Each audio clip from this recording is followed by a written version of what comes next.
the Luka Doncic trade in Lorcana terms, and is there going to be a Lorcana cruise? All that and so much more in this week's Lorcana. The Disney Lorcana Challenge Melbourne happened this past weekend, and the consensus from the community is that it's never been more clear that we need an official judge program. Over on YouTube this week, check out JDZ Quest. He's absolutely killing it when it comes to Lorcana content. This week he posted Disney Lorcana rulings that you need to know, and he got to chat with Judge Phil. Definitely check out this channel and subscribe to JDZ Quest if you like high quality Disney Lorcana content. Also on YouTube, Team the Forbidden Mountain list out the big Lorcana tournaments that are coming up with no world champion dates and no 2025 Disney Lorcana challenge dates anywhere to be seen. The Forbidden Mountain is doing the Lord's work and showing us some big tournaments around the United States, including the SSG in Florida for 10K and a 5K in Florida. There's a couple double case tournaments, one in North Carolina and one in Kentucky. Thank you to Team Forbidden Mountain for showing us that there's other tournaments to be excited about. If you're already subscribed to the Forbidden Mountain, check out this YouTube channel because it's different. This one is the Team Forbidden Mountain. Also on YouTube this week, there was a whole lot of talk of what happened at the DLC Melbourne. And one of the best pieces that breaks down what happened was just posted by Specie in this video about what really happened. This video has information from Albert, who's a retired head judge from the North American Disney Lorcana Challenges. But I'm here for three things to prevent anyone from going through what this player went through again. First, I'm advocating for the establishment of a formal judge program for Disney Lorcana immediately. Specie and Jesse, who was the opponent at the table where this situation happened. If you want to be caught up on what happened, check out this video. It involves a broom and a goat and a golden Mickey. On Reddit this week, there's a new Lorcana anthem. This situation at the DLC Melbourne really resonated with a lot of people, so much so that somebody made an unhinged song about rule sharking. Take a listen to this. Cried out, calling foul on the whole. Oh, rules and lore, down to the wire. Fair play is what we all aspire. And if that's not enough, there was a second song made by AI too. The creators are going crazy with this situation. If you want a non-AI Disney Lorcana song made by a real person, check the secret link in the description to hear that. Also on Reddit this week, there was a free guide posted for Emerald Steel Discard by L the Great on Reddit. Says, released a free guide on Emerald Steel Discard. Hope you enjoyed. He discarded so good, he discarded the A in the word discard. Is this the guide that's finally going to make me sign up for metafy? Probably not, but it's here if you want to look at it. And if you check out chapter 4, it says the Exodia state. Maybe I will sign up. I sure do like Exodia. I use 4 ink to summon Mickey, the forbidden one. Mickey Mouse, obliterate!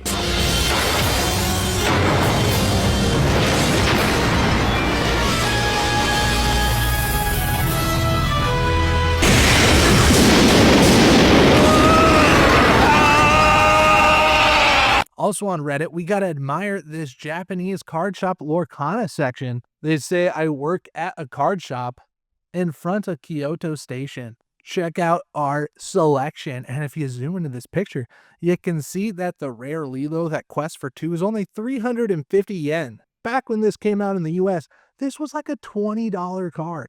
Mostly because it was hard to get product, but also because this thing is a lore machine. Questing for 2 as early as turn 3 is a great deal. How is Lilo only 350 yen? Are there no aggro players in Japan right now? Set 2 hyper aggro is what got me to gold on Pixelborn. I want to go to Japan just to play hyper aggro set 2 meta. In other news from the DLC Melbourne, a nice story from the DLC Melbourne. This post is coming from Matt Loon R on Reddit, and he breaks down his DLC Melbourne experience. Bro opened his first pack of Disney Lorcana 2 weeks ago and then goes to a DLC with 12 cards for his deck. He meets up with a vendor, but they ain't got none of the cards he needs. His round 1 pair comes out and he sits down knowing that he's going to have to scoop. But good news, his round 1 pair was just for the players' meetings. Bro asked the player sitting across from him if he has any cards. The player asks what he's playing. He says blue-green, and then bro gets 20 cards for his deck. Round 1 comes out, and he still doesn't have enough cards, so he has to scoop because he doesn't have a valid deck. He proceeds to run around during that match, goes to every vendor and everybody with a card trading backpack, and assembles his full deck. In round 2, he gets a 2-0, and he goes on to get top cut. That's right, he made day 2 top 64 without even having a deck to start round 1. From what I can tell, he got a 4-3-2 record. Check out this blue cow list. Congratulations, these are the stories that we like to hear from the DLCs. On Facebook this week is where we saw the Disney Cruise September 2025. There were 41 people in this Facebook group, and then it got shut down. This group was shut down faster than an aggro player on turn 7, but the evidence remains on Google. Look at this post from 1 day ago. It says, "Hey everyone, I've been putting together a Lorcana group. The cruise will be September 5th on the Disney Dream sailing out of Fort Lauderdale." And this other screenshot that proves that the group was shut down that says the Disney Cruise group was very short-lived, but I'm going to be archiving it. There was an overwhelming positive response. This idea has been around for a while, and even one of the very first Disney Lorcana previews was done on a cruise ship where you could play with the co-creators. This post from Cassidy back in August is talking about the same thing, a Lorcana group cruise. And then most recently in December, it was brought up again that says we want a Disney Lorcana challenge at sea. They say that the Disney Wonder can hold 2,700 people. Rent the ship, Ravensburger. Let's go. With 2,700 Lorcana players on a cruise ship, we could recreate those first few episodes of Yu-Gi-Oh! When they're on the boat to Duel Island. That'd be kind of crazy. Why did this Facebook post get shut down? Don't they want us to duel on the seas? It was a perfect time to do it with Azurite Sea. Also on Facebook, put on your tinfoil hats. Let's talk about what's going on with the Mad Hatter's Teapot. Same art on the pack as the Trove, but in the Trove, it's clearly a similar water element being redirected in the background of the Bolt card. If you zoom into the Mad Hatter's Teapot, it's just some steam billowing out. But in the next version, you can clearly see the teapot going crazy. Tip me over and pour me out type vibes. That's crazy. Why is this teapot doing that? There's definitely more to look into this. Could this be a Floodborn Mrs. Potts? Or is something more sinister going on? Also on Facebook was this Mr. Smee card. Check out the name misprint. It says Mr. Smee Kicker, the bumbling mate. Was this card printed on a Cloud Kicker card? Or is there something more sinister going on? This is definitely a cool air to see. Thanks for sharing, Jessica. On Twitter this week, there's a Valentine's Day pack rush. Sprinkle of Ink tweeted, "What a fun announcement. Between February 9th and February 15th, participating local organized play stores will be hosting a free pack rush event. Come play a quick game of Lorcana, the newest format in the game.